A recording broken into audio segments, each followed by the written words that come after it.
Pozdrav, dobri moji ljudi. Velika mi je čast, pošto mi je u gostima Nedeljko Todorović, čovek upravo iz nauke, koji će nam danas objasniti neke stvari, ali pre toga samo da te pozdravim i da te pitam kako si ili, ukoliko želite, kako ste, Nedeljko? Pa možemo i na per tu, kako se to kaže na francuskom, jel? Može, nije problem. Dobro sam, eto, dan za danom popunjen program, imam za animacije svakodnevne. Nisam više stalno zaposlen da mora da idem da radim za plato, nego sada kao samostalni istraživač, jer što bih rekao umetnik, pristupam ovoj struci i nauci. Tako da, u stvari, ja nemam naučno zvanje, ja sam znači samo diplomirani meteorolog, ali pored prakse koje imam već 50 godina, što bi rekli, imam i dosta objavljenih stručnih i naučnih radova, normalno i kao koautori, jedno desetak naučnih radova u poznatim svetskim časopisima. Svaka čast, mislim, to je po meni naučnik, čovek koji je svoju oblast. Prvo pitanje je upravo to. Šta mislite, da li je nauka trenutno privatizovana? Da. Evo mogu i obrazloženje da kažem. Ne možda da je privatizovana od pojedinaca, nego od interesnih grupa, tako da kažem. Poznato je da u svetu ko hoće u ovim poznatim svetskim časopisima da objavi neki naučni rad, postoje recenzenti normalno za određene oblasti i tako dalje, ali na primjerima, ovim temama kad su klimatske promjene u pitanju, vidi se da se forsiraju radovi iz te oblasti koje, po znacima navoda, dokazuju brze klimatske promjene kao posljedica čovjekove aktivnosti i tako dalje, nešto što sledi. Međutim, drugi autori teško prolaze kroz to rešeto recenzentsko. Imao sam i sa koleginicom lični slučaj kada sam, na primjer, u Beograda, to ima već neki 7-8 godina, poslao rad u neki časopis i ne znam koji je bio, nije ni bitno, između ostalog. I recenzent je stavio svoje zapažanje, da kažemo i kritiku, jel?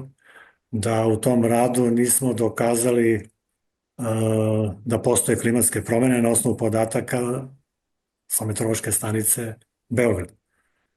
Nama kao autorima nije bila uopšte namera da ne dokazujemo ili dokazujemo. Mi smo samo uradili analizu postojećih podataka i ono što smo dobili, to smo i tumačili.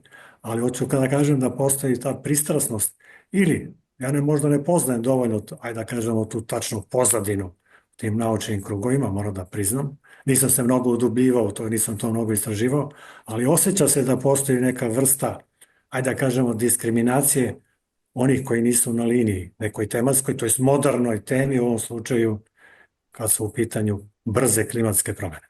Koliko tvojih kolega, možda čak i onih mlađih, se, na primjer, slažu sa tobom, ali, na primjer, to javno nikada ne bi to izneli? Mislim da većina kolega radi u državnim institucijama, odmah da kažem, i ima različitih mišljenja. Inače, u stručnim krugovima posljednjih 20-ak, 30 godina stvarno preovlađuje ona kategorija ljudi, to je meteorologa ili sličnih struka, klimatologa, nije bitno, ali meteorolozi su oni koji, kako bi rekao, su u toj nauci dominantni, ne računam moguće geografe ili neke druge struke koje se jednim delom dotiču klime, tako da kažem, nego ajde zadržat ću se na kolegama meteorolozima, bilo da li su samo diplomirani meteorolozi ili su profesori na fakultetima, znači imaju naučno zvanje i tako dalje. Još uvijek preovlađuju oni koji se drže ove zvanične linije, svetske, a i domaće, da je ta priča o brzim klimatskim promjenama tačna, da se ona forsira, da tu nema dileme, znači da ne treba uopšte sumnjati u to. Vrlo mali broj ljudi se suđe interno u ličnim razgovorima da kaže aha, a i slažem se s tobom, mislim, govoreći meni, jer kad razgovaramo, ali to je relativno mali broj ljudi, oni kao još uvijek su pod nekim tom presijom zvanične nauke, aj tako da je nazovimo, koja forsira tu temu. I od onih koji se slažu sa mnom, slična, ne mogu da 100%, ali ajde kažemo slična razmišljanja imaju, ne usuđuju se u javnosti da pričaju, misleći da će da budu na neki način, kažem, odstranjeni ili ismejani ili na neki drugi način, kako bi rekao, pritišnjeni onom jačom stranom da ne bi trebao tako da priča. Kako je moguće da, na primjer, ti koji zaista veruju u taj narativ, na primjer da im nikada ne padne na pamet, čekaj, postoji sve više i više velikih gradova, dakle, logično je da se mikroklima menja. Zašto ja samo govorim o ugljen dioksidu? Zašto se niko ne bavi, na primjer, da se možda ti gradovi, što bi se reklo, izmeste kao suštinski problem? To me interesuje kako oni kao stručni ljudi to ne vide. Postoji u struci to saznanje da velike gradovi čine toplotno ostrvo, znači od udaraju do okoline. Znači nije samo u Srbiji Beograd pre svega, jer svi veliki svetski gradovi imaju taj lokalni efekat zagrevanja od strane čoveka, ali ne od ugljen dioksida, nego od velike prostora, velike površine pod asfaltom, betonom, saobraćaj, industrije i tako dalje. Sve to na, kako bih rekao, na termički način podiže temperaturu. Znači ne preko ugljen dioksida. To je drugi princip. Znači ovo je direktno zagrevanje od sunca, materijala, na osnovu koga se i vazduh zagreva iznad njega. Tako da u velikim gradovima temperatura je kako koji svetski grad, koliko ima ovoga betona, za pola stepena stepen ima višu temperaturu nego okolina koja je manje naseljena, manja gustoća naseljenosti, ima više zelenila, šume, voda i tako dalje. To u Beogradu građani znaju u principu. Ovi koji, pogotovo u nekim zimskim uslovima, dolaze sa periferije, kod njih pravi mraz na tlu, slana, dođu u centar grada, ono ništa, nema. Hoću da kažem da postoji taj lokalni efekat kao posljedica čovjekove aktivnosti, ali to je samo znači na mikroplanu. Ugljen dioksid ni tu nema nekog uticaja, a pogotovo na globalnom planu, tako da sad sledi možda priča o tom globalnom planu, ali meteorolozi znaju za ta toplotna ostrva i to postoji radovi u tome, to nije neka nepoznanica, ali to se uklapa u račun, pridodaje se taj, kako bi rekao, trend porasta temperature, ne trend, samo trend, nego taj doprinos lokalnog zagrevanja dodaje se na onaj ukupni globalni efekat porasta. Ok, ja bih počeo prvo sa vašim analizama koje ste uradili vezano za Beograd što se tiče ovih ekstremnih slučajeva, pa ćemo onda ići malo dalje. Ovo je zapravo po meni, što bi se reklo, i suština, jer ćemo sada govoriti o podacima. Podaci su neumoljivi. Moja glavna argumentacija su podaci, znači njihova analiza, različite vrste analiza, pogotovo trendovi i tako dalje, tako da je to pravi pokazatelj da li se nešto događa i kako se događa, u kojoj meri i da li je to neka zakonitost ili slučajnost. Znači određena analiza daje nam, kako bi rekao, pregled situacije kroz historijske podatke. U Beogradu postoje podaci na ovom istom mernom mestu, to je meteorološka observatorija na Vračaru, od 1888. godine, to je znači nekih 136-7 godina, kada je to bila daleka periferija, znači nije bilo ni zgrada, ni samo su bili voćnjaci, livade, čak i neko jezero na Slaviji i tako dalje, ali postoje nizovi podataka iz drugih evropskih gradova koji korelišu sa beogradskim podacima, na primjer Zagreb i Budimpešta. Budimpešta ima od 1790. A možda dođe i prilika da popričamo i o nizu podataka Londona od 1659. Ali o tom potom. I šta kažu ti podaci? Koliko je bilo ekstremnog vremena? Pre svega, zainteresovalo me, vi ste u jednom intervjuu pričali upravo o tih 30-ak godina nekakve sinusoide, dakle toplo, hladno, toplo. A ja sam baš skoro nekako sasvim slučajno uradio neki video o sinhronizaciji sunca i meseca, o tom nekom ciklusu koji ima 33 godine, pa mi je to neverovatno onako zazvonilo, pa ako možete malo više o tome da ispričate da... Taj ciklus nije baš, kako bih rekao, iste dužine kroz vekove, tako da kažem. Znači, on varira 30-35, pa negde 40 do 45 godina. Ja smatram tu negde 35-40, bar za ove, a da kažemo, dve amplitude u posljednjih 100 godina, tako da kažem, ili 130 godina. Međutim, ta varijacija, pre svega pričamo o temperaturi ili srednjim temperaturama, zapažena je odavno već u klimatologiji i ona se naziva višedecenijska atlantska oscilacija. Znači, napravljena je korelacija sa nekim događanjima na Atlantiku, koji inače utiče kao velika vodena masa na temperaturu na evropskom kontinentu. Ja nisam čitao i proučavao da li je to u korelaciji sa mesecom, njegovim uticajem, mada u poređenju sa padavinama, na primjer, javlja se jedna ponovljivost od 18 godina koja se zove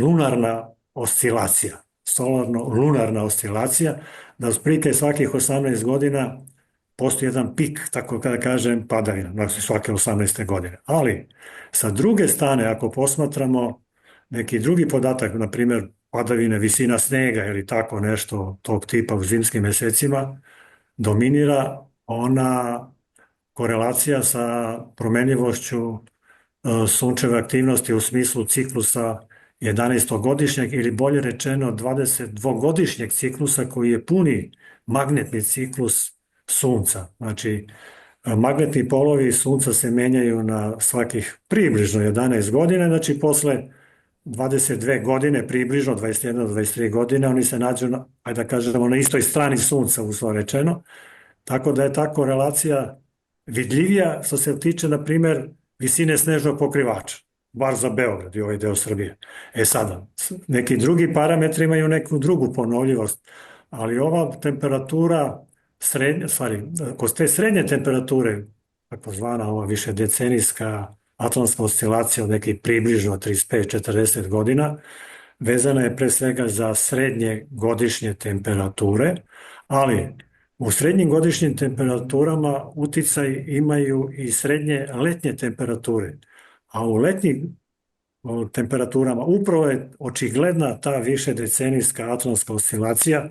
Ona ima svoj udeo u srednjoj godišnjoj temperaturi, ali dobro je vidljiva za letnje mesece, tako da se vide oni pikovi od po 30-35 godina, pa i 40 sa češćom pojavom ekstremno toplih i sušnih leta, a da nisu sva, znači samo češće naglašavam, sa onom nekom periodom minimuma kada je ta njihova pojava ređa ili skoro da nema onih godina kada temperatura ne prelazi 35 stepeni, pričam za područje Srbije i Beograda, i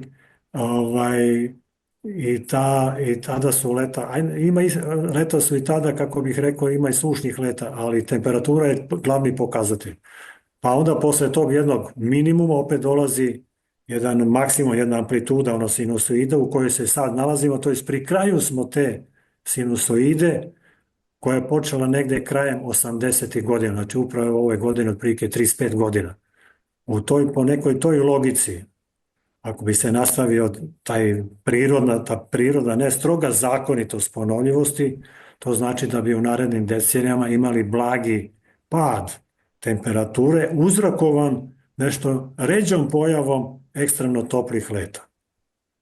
A evo samo još jedna zanimljivost, sigurno ćete o tome razmišljati. Vi ste rekli 18-godišnji ciklus. Da li znate da postoji takođe ciklus, doduše od 19 godina, zove se metonik ciklus i isto je vezan za mesečeve faze, se tada sinhronizuju sa suncem u odnosu na nebu, na primjer. Moguće i to, ja nisam se udubljivao da vidim, da nađem neku metodologiju kojom bi otkrio, po znacima navoda, tu korelaciju, moguću vezu, ne korelaciju, nego moguću vezu. tako da ne bi mogao da dam pravi odgovor. Moguće da postoji to, ali naći će se neko koji će i to da potegne to pitanje, pa možda nešto, neki rezultat se pojavi. Apsolutno. Sljedeće pitanje, pošto sam ja to dosta izučavao, klimatske promjene i sve, e, zašto su počeli baš, pošto se sećam tačno da je bila neka 60. godina kao početna godina zapravo ovog sadašnjeg merenja na osnovu koga oni zaključuju da je taj porast od 1 stepena ili koliko već cene. Zašto baš od tih 60-ih ukoliko postoje stariji podaci? Možda nije 60-ih, ali ajde kažemo 70-ih godina, ali dobro, to su te 2 decenije, kad je bio onaj minimum, kako bi ja rekao, Aha. tih srednjih godišnjih temperatura, pre svega zbog nešto svežijih leta po znacima navoda, jel? Ali to se poklopilo sa ekonomskim događanjima u Velikoj Britaniji, kada je Margaret Thatcher, da bi utišala proteste i štrajkove rudara, našla obrazloženje, to jest uz pomoć stručnjaka po znacima navoda, da bi trebalo da se smanji potrošnja uglja, pošto ugalj sa gorevanjem proizvodi ugljen dioksid, a on podiže temperaturu, po njihovoj tvrdnji, je li tako? Pa da bi to bilo korisno za društvo u Engleskoj da se smanji proizvodnja uglja, što bi u stvari došlo do toga da rudari izgube posao.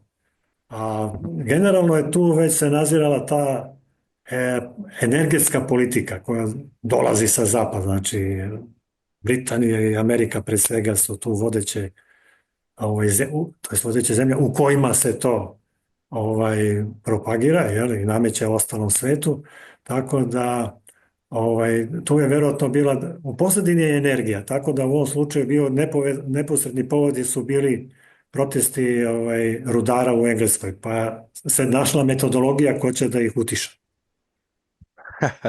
Ja pre mislim da je to vezano za trenutak kad su oni zapravo počeli da ulažu u Kinu i kad su znali da će Kina za neki 3-40 godina da poraste, pa kao ajde dok smo još pametniji naučno da osmislimo neku novu tehnologiju koju će oni da jure kada budu ojač. Mislim, to je Ne, neko moje... uklapa se u redu, u redu, uklapa se i taj deo priče.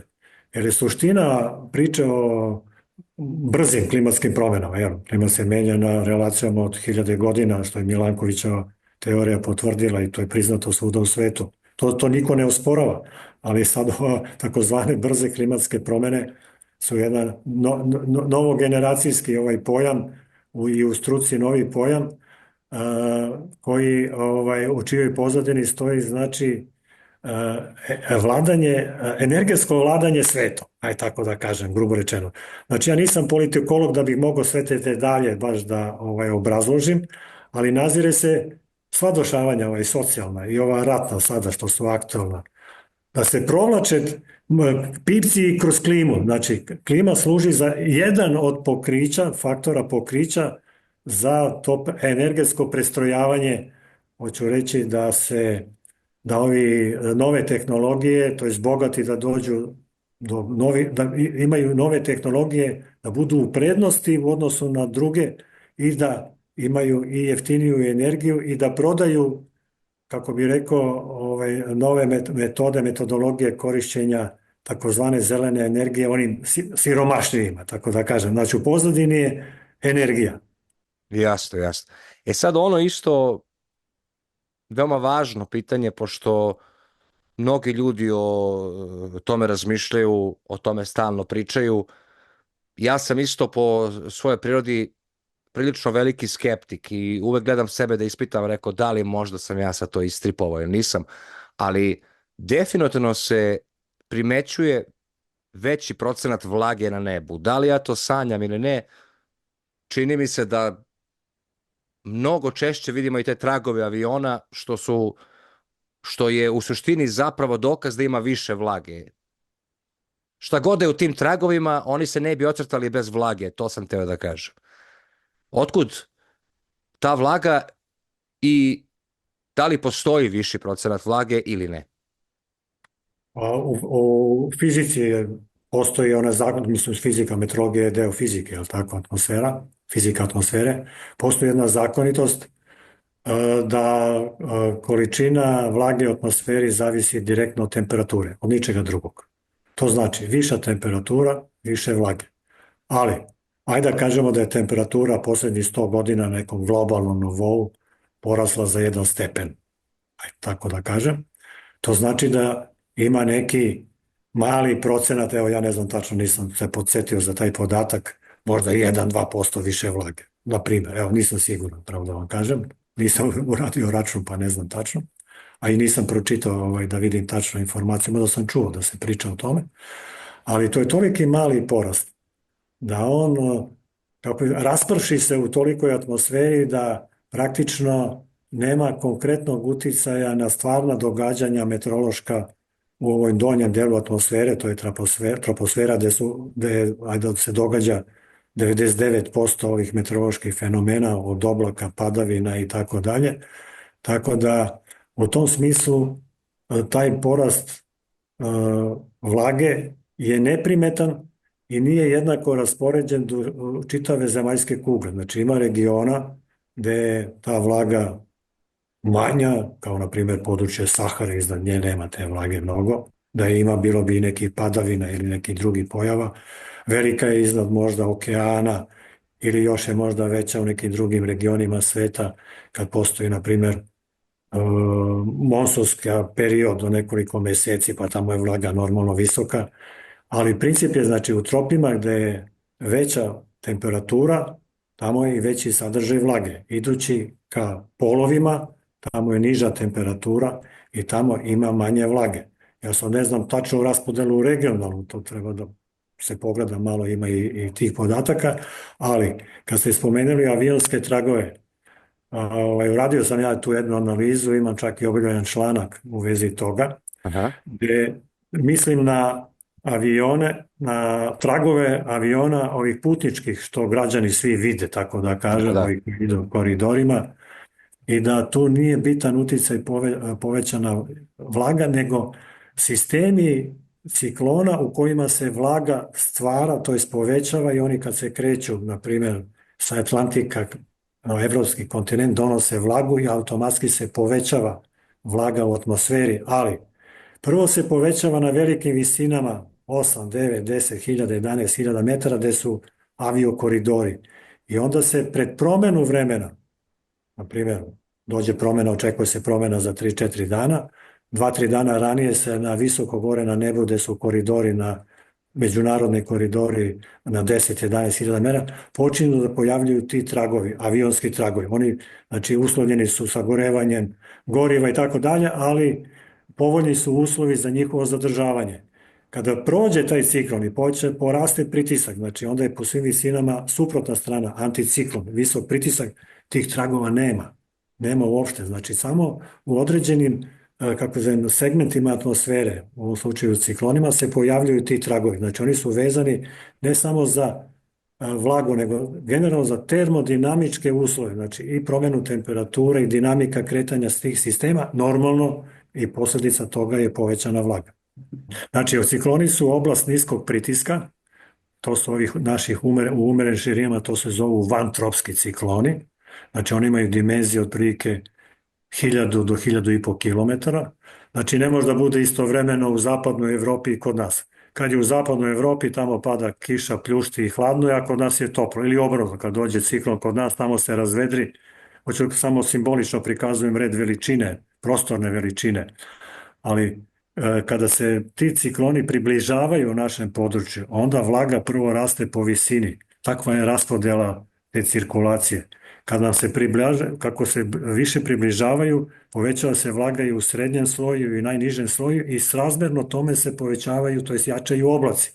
Ali pošto su aviotragovi na visinama, ovi aviokoridori su na 10-11 hiljada metara, onda se prvo pojavljuje uticaj te vlage, tako da kažem, uz druge termodinamičke uslove na tim visinama, i kako jača približava taj ciklon, sve ih ima više i više. Od svakog aviona nastaje trag, ali kad se izmakne taj ciklon koji donosi oblake i padavine, znači vlagu, kad se on izmakne i pritisak poraste, smanji se i vlaga i automatski nestaju tragovi. To ne znači da avioni ne prolaze tuda, nego nisu povoljni termodinamički uslovi da se stvaraju tragovi i da se zadržavaju kao pred nailazak ciklona.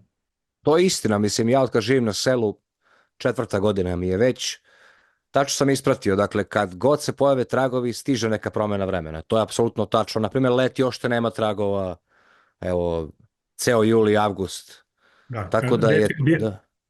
da, bila su retka pojava ti tragovi zato što je bilo malo na oblačenje i dolazaka ciklona. Uglavnom je bio visok pritisak, pa je bila vedrina sa malo vlage. Po svim visinama, znači u tlo i gore na visini, da. Dakle, ukoliko je 60-ih, 70-ih, tako, bilo hladnije nego danas, da li bi to značilo da je 60-ih, 70-ih bi zapravo bilo manje tih tragova aviona ili ne? A teorijski da, ako gledamo tako, ali mislim da to nije presudan faktor. Presudan je faktor što je bilo manje saobraćaja avionskog, daleko manje. Ali tragovi su je poznati još od pre Drugog svjetskog rata, znači to je uobičajena pojava kad su u pitanju ovi avioni mlazdi koji idu na tim visinama. Ne pojavljuju se na visinama ispod 8000 metara, nema tih tragova uopšte, nema.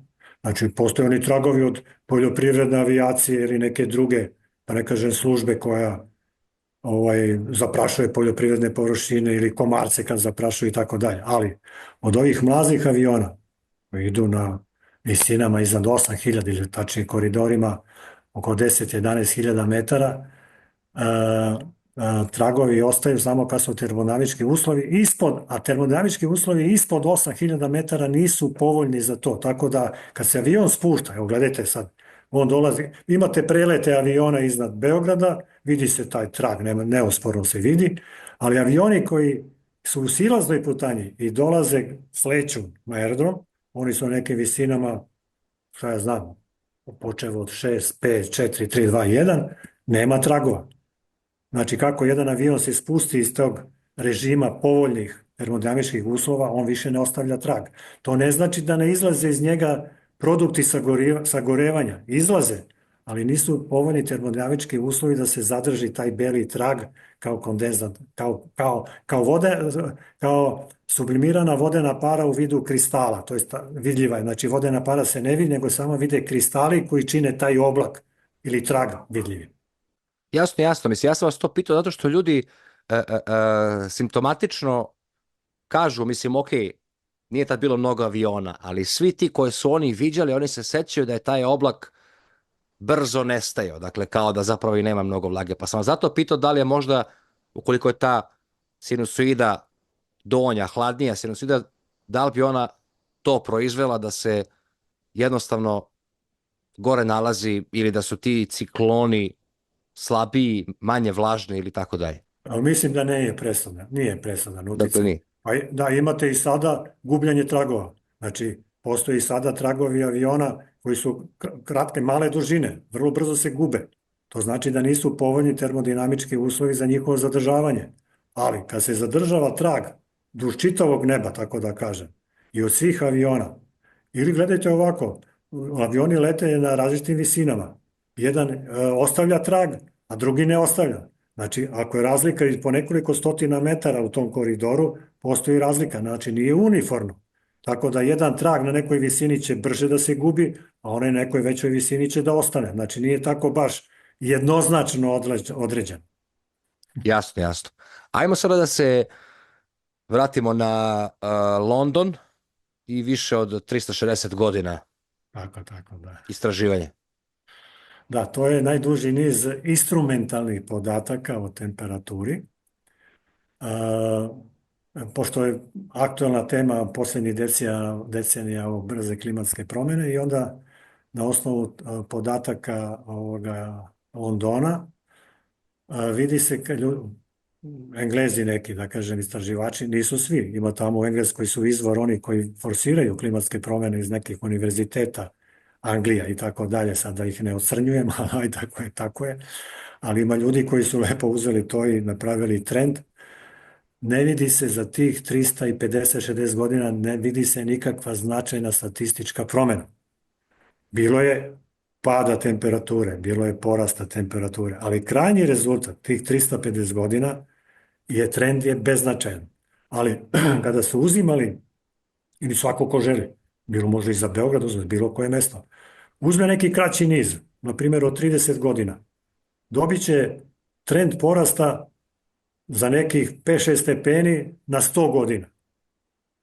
Ili ako uzme trend da je malo opadajući, kako kažem, niz po vrednosti podataka, dobit će u nekom periodu od 30 godina trend opadanja za 3-4 stepena na 100 godina. Upravo te amplitude, malo porast pa mali pad, pokazuju da ukupni trend je beznačajan. Ali, pošto se posljednjih godina, znači od kraja 80. godina, ili bolje rečeno od sredine 70. godina kad je bio taj jedan minimum, izvinjam se, pa kad krene, kad se uzme trend do današnjih dana, onda se dobija trend porasta od nekih 5 do 6 stepeni na 100 godina.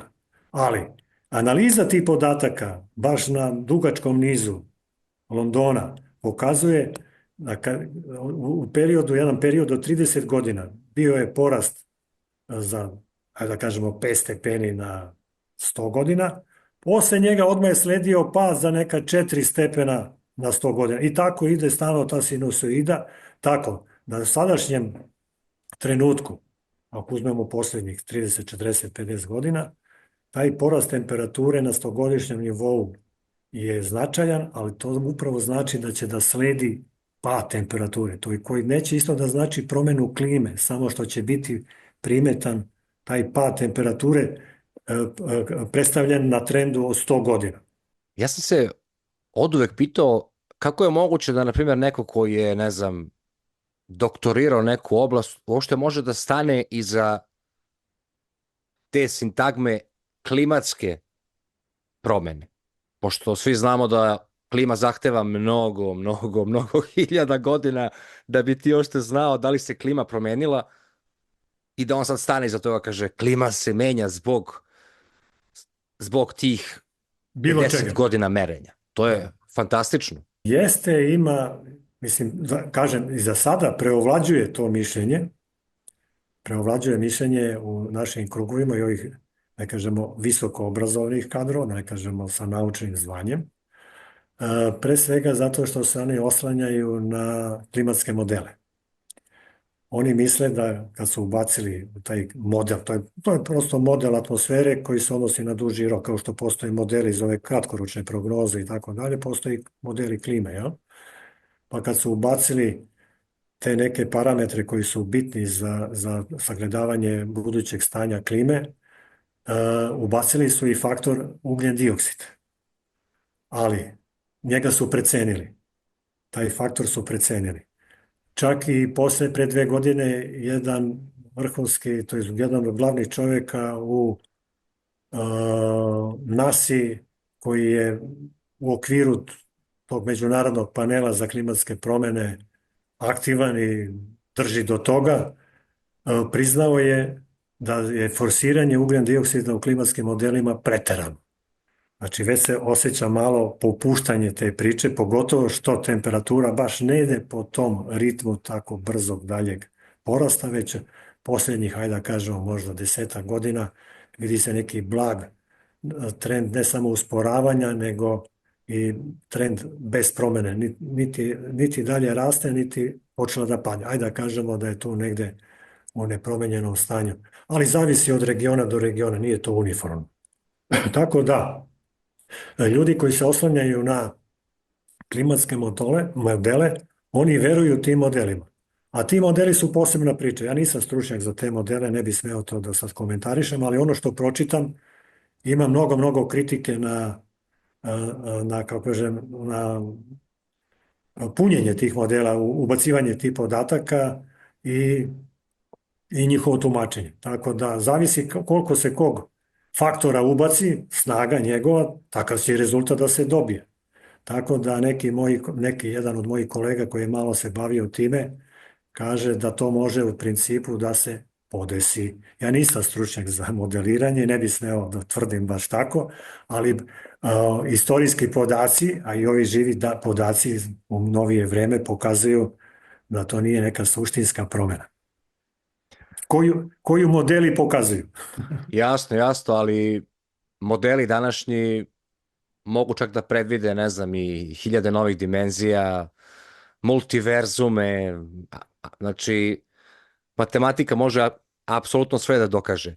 Nego, mene interesuje, na primjer, da kakva je, na primjer, klima bila krajem 19. veka, pa možda i pred Prvi svetski rat. Šta imamo od tih istorijskih podataka? Imamo li neke zabeležene tako, šta znam, neke poplave, ekstreme, visoke temperature? To me baš interesuje, ono, pošto svi nešto kukaju mnogo. Da, da. Evo prvo da odgovorim odmah, kod nas je u našem regionu ovdje umereno kontinentalna klima. Znači ima u svijetu raznih vrsta ili podjela, to je podjela i različite klima, ali mi smo ovdje na obodu one kontinentalne klime koja ide tamo u dubinu Europe na istok i tamo dalje u Aziju, idući ka Atlantiku i tamo je, kako bih rekao, atlantska varijanta umereno kontinentalna klima, ali mi smo umerena kontinentalna klima i kad se, što ne postoje instrumentalni podaci duži u Srbiji, ajde da kažemo od 170 godina, bilo jedno merno mesto i pre ovog sadašnjeg i dobri su, dobro mogu da posluže ti podaci na Senja koji su bili, znači to je praktično deo Beograda na 3 km od sadašnjeg mernog mesta, ali ajde da uzmemo Britaniju, to je Englesku gde ima 350-60 godina, taj niz, postoji taj niz. Rade se rekonstrukcije meteoroloških parametara, pre svega temperatura.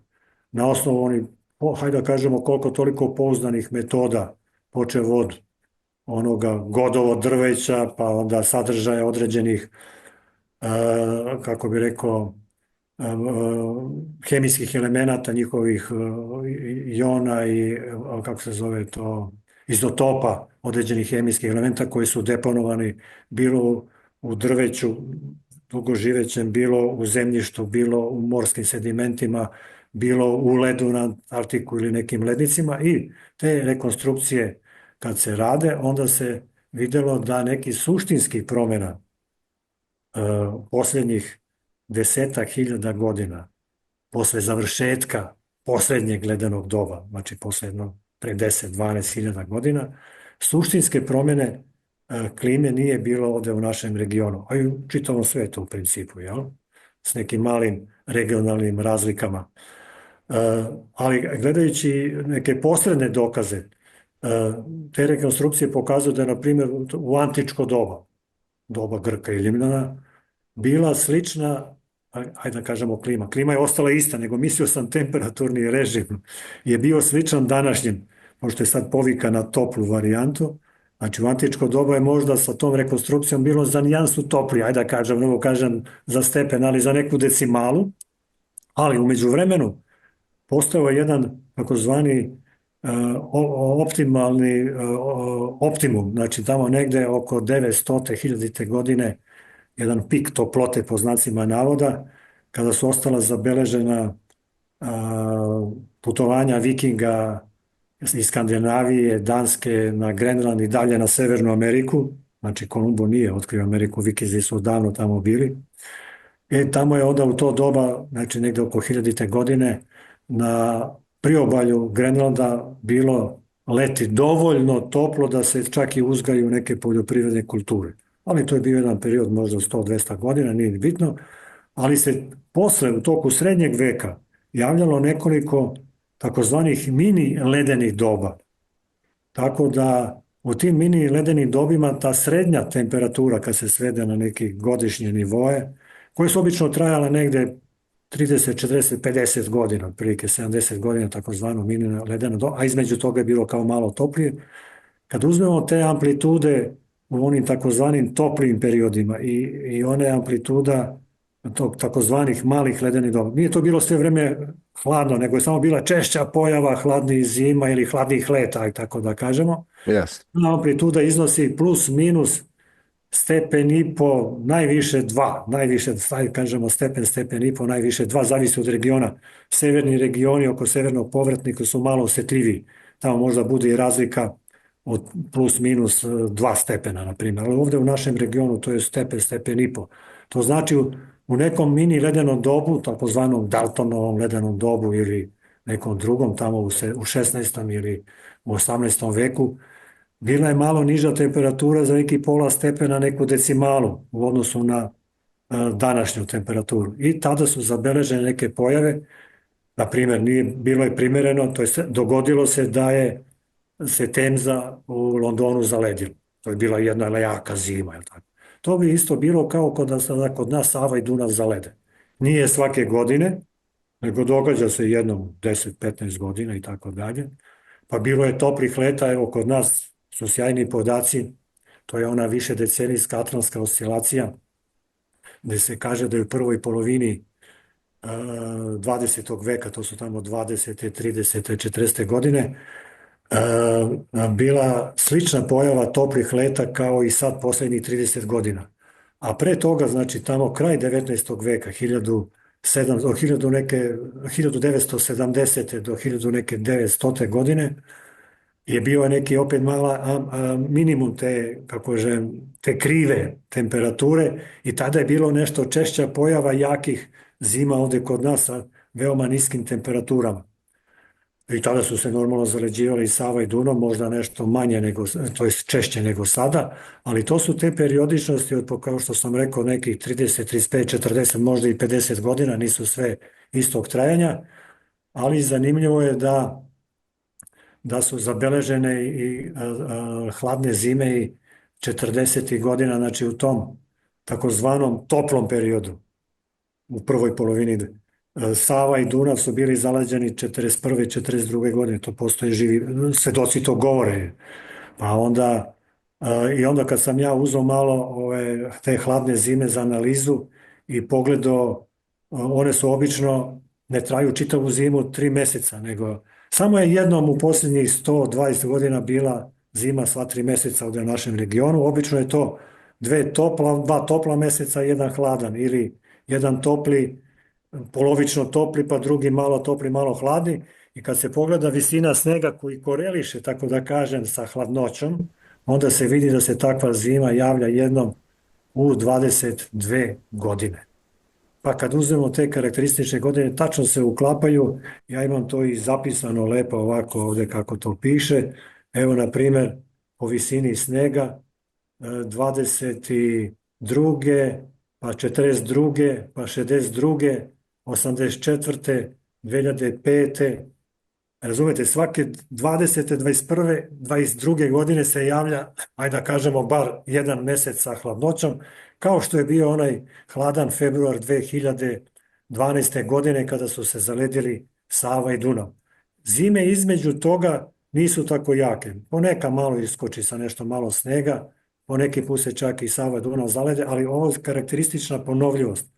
Tako da podaci govore o tome da je bilo i hladnih zima, a bilo i hladnih leta. Sad za ovo topla leta govorim, u Beogradu je najviša temperatura polovinom prošlog veka bila izmerena jedna u julu, ja mislim da je to bio 14. juli 1921. godine od 41,8 stepeni i ista takva vrednost je izmerena 9. septembra 1946. To su bili dnevni rekordi ili apsolutni rekordi za Beograd sve do 2007. godine kad je taj rekord nadmašen. Hoću da kažem da ne može da se obori taj neki rekord koji je prilično visok, tek tako da se klima menja, to bi moralo da bude malo žešće i češće. Svestan sam ja, mislim, oni su praktično kontrolišu sve to zato što su onako fino podijelili naučnike. Ali, na primjer, svi ljudi koji koriste logiku shvataju da, barem ja tako mislim, da najviše sunce zapravo tu i može da utiče na klimu na zemlji. Sad, pošto se tim suncem bave astrofizičari i fizičari, da li ste možda u životu pričali sa njima, pričali li na tu temu da je sunce pokretač, da li ima nekog istraživanja u tom pogledu? Sticam okolnosti, ja već preko 20 godina proučavam sunce i tražim vezu sa meteorološkim događanjima. Znači, ubo sam pravo pitanje. Ekstra, Dakle, interesuje. počeo sam tamo neke 2000. ili 2001. Nije ni bitno. Sticam okolnosti, hajde da kažemo tako, naletao sam, u stvari mene je pronašao, možda ste čuli za elektroinženjera telekomunikacija Milana Stevančevića. On je, kako kažem, obraćao Yes. se mnogim meteorolozima da im pokaže neka svoja saznanja u vezi promjenjivosti magnetnog polja koje je uticalo na telekomunikacije, ali on je primetio da i to ima u sličnoj, ne kažem, vezi promjenu vremenskih prilika. I od svih mojih kolega otprilike koje je on, kako kažem, testirao da li razmišljaju o tome ili da li bi mogli nešto da rade na tome, ja sam jedini koji je prihvatio to. I već 20, skoro 5 godina, to je s njime sam radio zajedno, on je dobar elektromagnetičar, poznavalac, znači, elektromagnetnog polja, elektrike i struje, što bi rekli, zato što sunce je izvor struje, hoću reći magnetnog polja i na elektrisanja koje dolazi sa njega i utiče na zemlju, to jest na sve procese u zemlji, znači ne samo u atmosferi, nego i u zemlji i u tlu. A onda mic po mic, tako da kažem, radili smo i ja imam isto neke objavljene radove, spomenuo sam u svjetskim časopisima upravo na tu temu sa koleginicom, tako da smo se vrlo mali broj nas odlučili da produbljemo tu temu, ali u svetu već odavno, hajde da kažem davno, i pre nas je rađeno to, ne mogu da kažem da nije, ali to je bilo više sve na nekom statističkom nivou veza između određenog parametra sunčeve aktivnosti i nekog događanja ovdje na zemlji.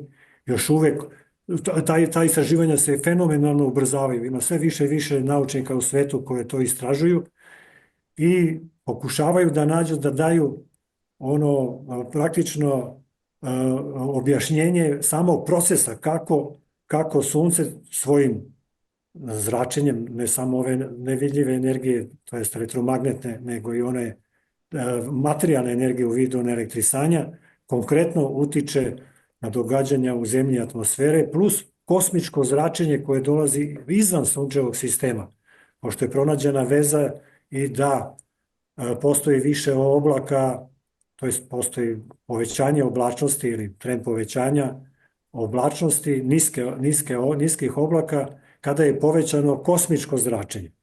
Sad, pitanje je koliko to kosmičko zračenje, pošto je ono mnogo, mnogo slabije od sunčevog zračenja, ne mislim samo onog elektromagnetnog i ovog tek onog materijalnog kao u vidu solarnog vetra, koje je mnogo značajnije od tog kosmičkog zračenja, tako da sam se ja okrenuo istraživanju solarnog vetra, sunčevog vetra, na elektrisanja i uticaju na zemaljske meteorološke pojave. Ali nezgodno je u tome, to ja vidim, nazirem, i ako bi rekao, ali teško je naći čvrste dokaze, zato što nemamo dovoljno osmatranja u atmosferi zemlje, tačkasto kao meteorološke pojave, ako gusta mreža osmatračkih tačaka, koje postoje u dubini atmosfere, znači u troposferi i stratosferi gore po svim visinama, da bi se pratilo tačno promjena količine elektrisanja koja ulazi u zemlju i koja direktno po našim saznanjima utiče na stvaranje ciklona i stvaranje oblačnosti, samim tim i padavina. Tako da su istraživanja u toku i treba će još mnogo da se potrudimo, zato što kod nas, pa i uopšte u svjetskoj nauci, preovlađuje ova priča da čovjek diktira klimu ugljen dioksidom i da je sunce beznačajan faktor, a ono je u stvari obrnuto.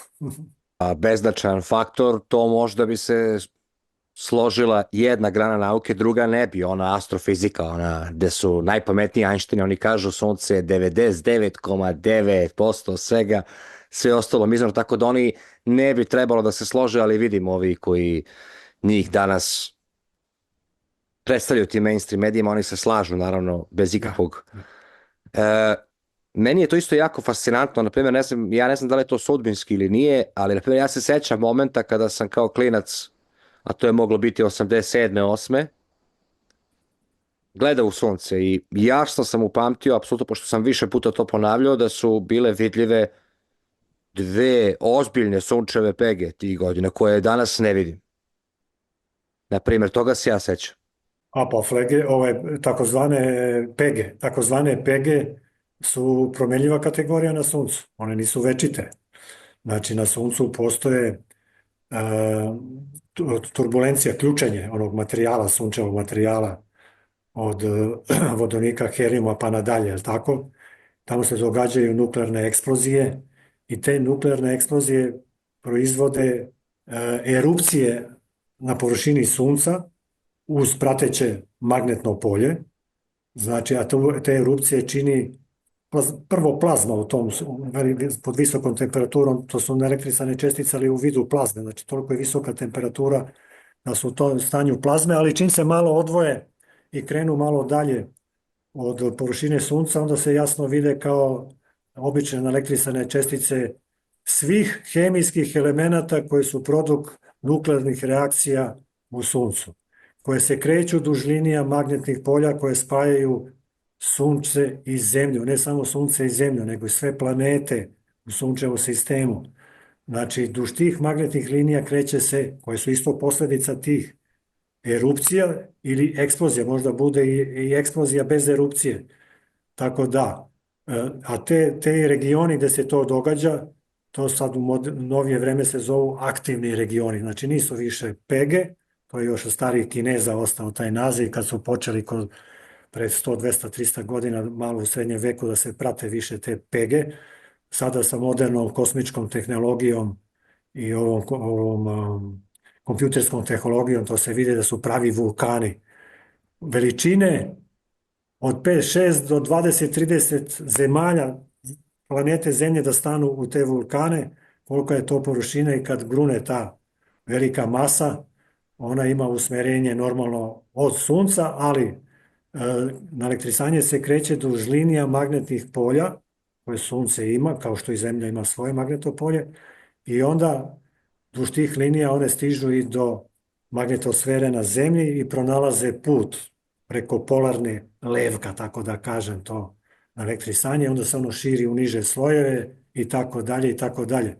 Znači to, a ti vulkani imaju životni vek, mogu da budu od nekoliko dana ili čak oni dobri, jaki ti vulkani, dugoživeći, mogu da traju i pod 2, 3 rotacije sunca. Sunce se okreće u svoje sopstvene ose, približno 27 dana zemaljskih, neki put je to 25, neki put 28, 29, zavisi da li se nalazi na solarnom ekvatoru ili je na polu taj događaj. U svakom slučaju neka prosječna vrednost te rotacije oko 27 zemaljskih dana i taj živeći vulkan neki put bude i po 2, 3 rotacije. I onda ta zakonitost, ta slučajnost je u stvari dovela nama do zaključka, došli smo do zaključka da se posle 27 dana na zemlji, aj samo kažem za Beograd, ponavlja slični fenomen prolaska hladnog fronta i zahlađenje svakih 27 dana u 2, 3 mjeseca. Ili obrtno, porast pred front. Tako da ta zakonitost Što je opet povezano tako i sa mesecom, 27 koma nešto. Tačno, tako, da, ima logike, tačno. Jer to nije fiksirana vrednost dana, 27, 28, nije uvijek ista, ali da kažemo da je to red veličine. E sad, zašto sunce ima tu srednju brzinu 27 ili 28 dana i zašto mjesec ima svoju rotaciju? To je sad druga priča, to bi morao neko koji je bolje upoznat sa istorijom kosmosa. Tu tek ima neverovatnih slučajnosti, ono samo da bi se izbegao Bog, a kad pogledaš sve slučajnost do slučajnosti, ali eto, sve je nastalo ni iz čega. Htio sam još da postavim dva pitanja, pošto ste mi ovako jako interesantan čovjek, imamo jako slična razmišljanja i vidim da ste baš duboko u toj materiji. Prvo pitanje je, sunce sija gore, iznad nas je tako neka letnja oluja. Jer sunce ima tu neku vezu sa tim olujama ili munjama, gromovima. Kako je to povezano i Pa, ima koje je veze. vaše mišljenje o tom? Ima veze ima veze generalno sa oblačnošću. Rekao sam da ona je po mom mišljenju i istraživanju ove naše uske grupe, jel? Da na elektrisanje u vidu sunčevog vetra, znači svi hemijski elementi dolaze u zemljinu atmosferu i mogu da se uhvate u kišnici. Kad se uradi analiza kišnice, vidjet ćete sve, od helijuma, vodonika, gvožđa, magnezijuma, čak i onih opasnih materijala, kako se zove jedan, ne znam, već nije ni bitno, za koga optužuju, za koga kažu da sipaju iz aviona, što neću da se složim, ali ajde da kažemo. Aluminijum, barijum i to. Ne, aluminijum, još jedan drugi. Barijum. Ne. Evo, zaboravih. Dobro, nema ni veze. Nije ni bitno. I ima i aluminijuma i tekako, a najviše ima aluminijuma i silicijuma, odmah da vam kažem. Zemlja se sastoji od tih hemijskih elemenata, oni su došli sa sunca, nisu oni produkt zemaljskog rada, tako da kažem. Poznate onaj stari izraz zemljine gornjeg sloja Sijal, silicijum, aluminijum. Znači sadržaj je preovlađujući plus dalje slede gvožđe i tako dalje. Zavisi kako koji doji svet, ali da sad ne daljim priču. Znači, kad se zahvati kiša, u njoj imate skoro većinu tih hemijskih elemenata, znači od vodonika do gvožđa. Nema onih radioaktivnih i tako dalje. Možda nešto ako zaluta iz duboke kosmosa, ja ne znam, to ne bi smeo da tvrdim, ali analize su pokazale da i onda iskaču neki određeni elementi koji ima više. Kad ima kiseonika i vodonika, pokazalo se da ima i više kiše. To su onako preliminarne analize. Ili ako ima vodonika i kiseonika, ima gvožđa, onda su kiše mnogo jače. Sada, druga je strana... Aha, jako zanimljivo. Da, a druga strana, to je dodatak tome je, to se događa tokom čitave godine, ali u letnjim mesecima, kod nas kad su one letnje nepogode, onda se primećuje i uticaj tog naletrisanja na pojavu munja. Znači, kao jedan od rezultata stvaranja oblaka putem sjedinjavanja i vodonika i kiseonika u atmosferi koji dolaze sa sunca, ne samo sa zemlje da para dolaze, nego se deo stvara i sa dolazeće energije sa sunca, ne osporava onaj deo koji dolaze iz zemaljskog isparavanja, samo je pitanje koji je glavni, ja mislim da je ovaj sa sunca glavniji, ali dobro, o tom potom, to je druga priča, to mora da dokažemo ovim našim naučnicima, ali nema podataka mnogo, ali hoću da kažem da ta količina elektrisanja ima prodornost duž linija magnetnog polja, a ono sa sunca, to interplanetarno magnetno polje na određenoj visini, negde oko 30-40 km, se izjednačava sa vrednošću zemaljskog magnetnog polja i onda to zajedničko sublimirano magnetno polje je linija vodilja za to dolazeće na elektrisanje sa sunca i ono prodire u niže slojeve iz ionosfere, prodire u stratosferu i dolazi u troposferu gde pored uticaja na stvaranje oblaka utiče i na stvaranje ovih munja. To jest elektroni, to jest naelektrisane čestice, tamo ima elektrona, nema samo ovih jezgara, kako bi rekao, osnovnih elemenata, nego i elektrona. Znači dolazi na elektrisanje u vidu hemijskih elemenata i njihovih jedinjenja, tako da kažem. Znači elektroni, pa i ta naelektrisanja u vidu protona od pojedinih hemijskih elemenata udaraju u čestice vazduha na tim visinama, izbijaju elektrone iz tih hemijskih elemenata koje čine vazduh i ti elektroni iskaču iz orbite tog hemijskog elementa u vazduhu, pa posle sekund, dva oni se vraćaju u postojeću orbitu i onda pri tom vraćanju oni oslobađaju energiju iste količine koliko je ona primio taj elektron kad ih je udario na elektrisanje iz sunčevog vetra. Pri povratku na orbitu na kojoj je stabilan, ono zrači energiju u različitim talasnim dužinama, a najčešće u vidu svetlosti.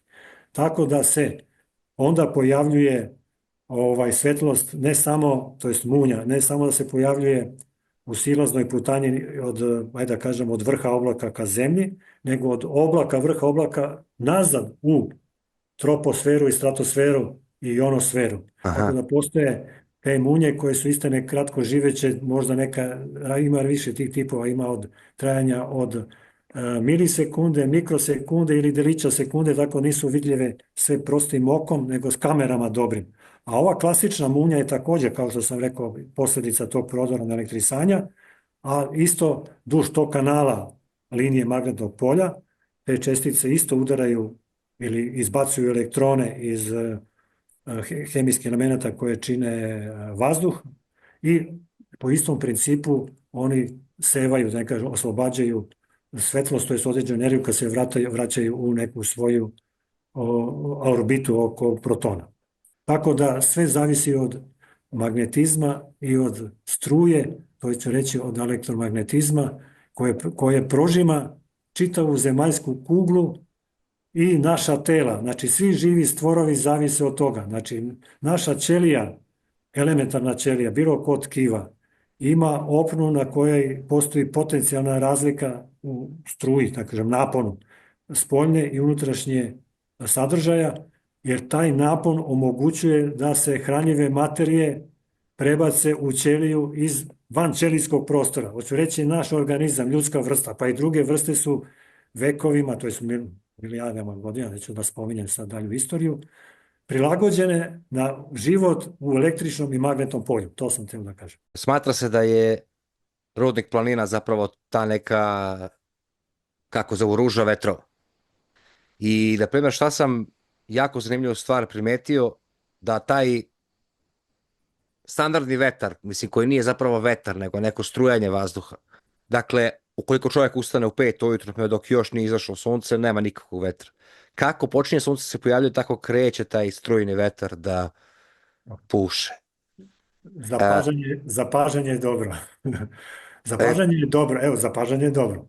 A obrazloženje je, noću nema sunca, vazduh se hladi, ajde da kažemo, on je onim prizemnim slojima, bilo leto, pogotovo zimi, ali da kažemo tom prizemnom sloju, pogotovo kad nema vetra, tako da kažem. Ali, kad se pojavi sunce, ono već tom svojom prvom energijom kojom basja tlo, znači vazduh se najmanje zagreva direktno od sunca, pošto je fluid, redak i nema dovoljno gustine da bi primio toliko energije, nego se prvo zagreva tlo, a od njega se zagreva većim delom vazduh, pogotovo prizemni, pa što više gore u visinu, manje se zagreva od tla. Zato je na visini i hladnije, tako da kažemo. Ako izuzmem ionosferu gore da ima elektrona i ovih protona sa temperaturom od 2-3 hiljade stepeni, ali dobro, to je druga priča. Tako da, znači taj vazduh prizemni počinje prvo da se zagreva od tla, da se pojavi sunce. Sad zavisi kako je tlo, da li je više zemlja, da li je više trava ili voda, postoje male nijanse u toj brzini zagrevanja, ali da razumemo da je neka zemlja, obično tlo, neko, nije bitno voćnjak ili bilo šta, počinje to prizemno zagrevanje vazduha i onda se na tom lokalnom nivou, na mikroplanu, počinje to strujenje tog vazduha. Znači, taj prvi topli vazduh koji se zagreva, on počinje da se kreće. Ili bolje rečeno, hladi se povlači. Kako hoćete, može jedno i drugo, zavisi kakva je konfiguracija terena. Obično se hladni zadrži malo u nekim rupama, a onaj topli se obično zagreva na padini koja je malo izloženija direktno suncu, pa je onda zagrevanje tla više i automatski se i topli vazduh više zagreva od onoga koji je suprotnog nagiba. Hoću reći, znači da ta lokalna mikroklima stvara tu neku lokalnu cirkulaciju koja nije dominantna, nego je samo upravo vezana za neki lokalitet, brdo, dolina, nije bitno, neki kanjon ili tako dalje. Ali ona glavna strujanja zavise upravo od ovih velikih cirkulacija naših umerenih širina, to su ovi anticikloni, cikloni koji dominiraju regionalno. Postoji lokalni vetrovi strujenja tipa zbog orografskih prepreka, to je tipični slučaj košava. Znači, s one strane, tamo u Vlaškoj niziji, znači u Negotinu, nema košave, tamo nema vetra, nula, što bi rekli brzina. Čim se vazduh prebaci preko tog dela Karpata, ovamo u Gradištu, Vrsu, razbija. Znači, hoće reći da ti orografski faktori igraju isto također ulogu. Ali košava je samo jedan dobar primjer, ali ovo što ste vi rekli tamo na lokalnom nivou, to je ona posljedica još malo dodatnog efekta onog prvog zagrevanja od sunca. I za kraj još jedno pitanje. Ja ne znam koja je tačna, mislim, znam okvirno, koja je tačna definicija stvaranja oblaka. Interesuje me koja je to definicija stvaranja oblaka i da li se vi u potpunosti s njom slažete, pošto postoje neki ljudi, na primjer, kojima je čudno da tolika, na primjer, količina vlage, to je ipak neka težina, da to jednostavno stoji iznad nas dok ne padne kiša. Ipak je to nekako, što bi se reklo, ogromna težina da bi to stajalo toliko dugo, na primjer, ukoliko su oblaci bez kiše. Sjajno logično pitanje. To su desetine tona materijala gore na nebu, desetine miliona. Znači, eto, znači nisam lud. Ne, baš dobro pitanje. Sjajno, da. E pa ovako, tome je stvar što to je samo posredni dokaz da još jedna sila utiče, ne samo gravitacija koja vuče masu ka zemlji, jel tako da kažem, svaki kamen ili svaki čovjek i svaki hoće da pada ako nema energiju, to je brzinu da se održava na visini, ili neka ptica, nije ni bitno, sad da ne pojavlja.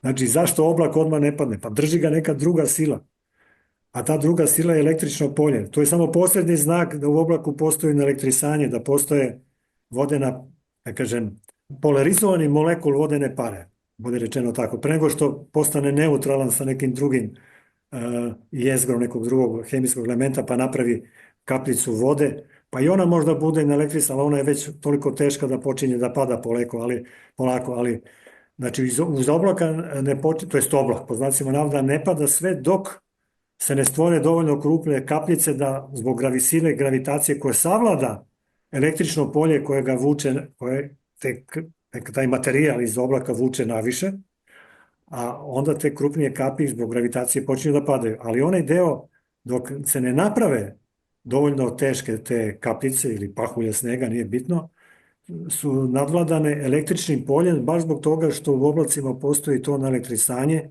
to je polarizovan molekul vodene pare, koji opstaje pod uticajem, to jest napravi se neka ravnoteža, ajde da kažemo, između snage električnog polja i gravitacione sile, i onda oblak drži neku visinu. Čim određena sila nadvlada jednu od druge, počinje promjena vremena. Hoću reći, ili počinje da pada kiša, dovoljno se stvorilo dovoljno velike krupne kapi koje uticajem gravitacije idu ka zemlji, ili ako nema dovoljno materijala za stvaranje kapi, sam oblak prosto ispari. Nestanu, znači vodena para, to je molekul vodene pare, to je nevidljiva. Vodena para nije vidljiva, hoću da kažem. Tek kad se napravi kondenzacijom, to je prelazak u tečno ili čvrsto stanje, onda je to vidljiv. Oblak je vidljivi deo, znači to nije vodena para. Ali ima dovoljno vodene pare koja nije iskorištena za izgradnju ovoga vidljivog dela oblaka i ona drži tu veliku masu u principu suprotno gravitaciji. Nedeljko, hvala ti puno što si bio moj gost, zaista sjajan intervju, mnogo sam stvari saznao, želim ti sve najbolje. Ovo je samo delić, mogla bi da traje priča 3 dana, 3 noći. Pa pazi, uvek možemo da odradimo još jedan intervju u nekoj budućnosti. Dobro. Ovo su bila smislena pitanja, tako da kažem, dovoljno za početak. Da li imaš možda neki e-mail ukoliko bude neko želeo da te kontaktira, možda i za neku saradnju, možda neko istraživanje naučno ili obično pitanje čoveka? Da, nedeljko52 @yahoo.com. To znaju svi skoro ovako kad nađemo negde. I ko ukuca moje ime i prezime u pretraživaču, iskočit će puno onih informacija. Trčao, ne trčao, pisao, ne pisao, otprilike svega ima. Hvala ti puno. Da. Eto, dobri moji ljudi, nadam se da ste uživali kao ja. Vidimo se ponovo. Pozdrav. Eto, bravo, vrhunski.